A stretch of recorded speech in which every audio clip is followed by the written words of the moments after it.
İçişleri Bakanlığımızın himayelerinde, sivil toplum örgütlerimizin, Diyanet İşleri Başkanlığımızın, Türkiye Diyanet Vakfımızın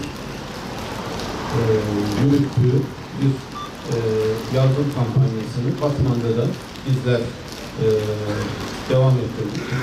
Biliyorsunuz Suriye'deki acı, Suriye'deki çile bitmiyor.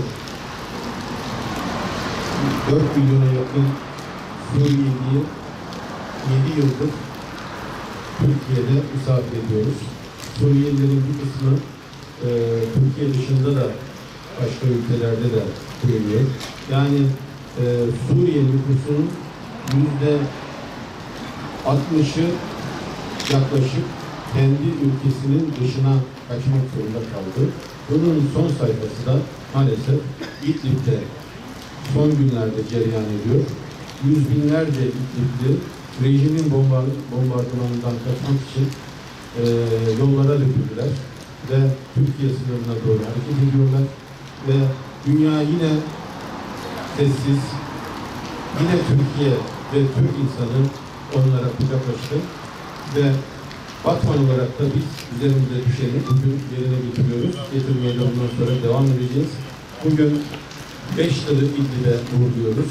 Daha önce de sivil toplum örgütlerimizin ve siyasi partilerimizin destekleri olmuştu. İdlib'e Batman'ın destekleri devam edecek. Hepimiz bu mübarek cuma günü dua ediyoruz. Suriye'deki acılar dinsin, dünyanın her yerindeki acılar dinsin. Mazlumların artık tekrar evlerine dönmesi zamanı gelmiştir. Dünya liderleri de artık bir sorumluluk alsınlar.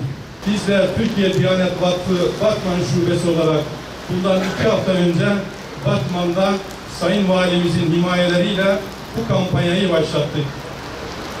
O kampanya çerçevesi içerisinde nakdi olarak 127 bin lirayı Türkiye Diyanet Vakfı olarak Batman Şubesi olarak İdlib'deki kardeşlerimize gönderiyoruz.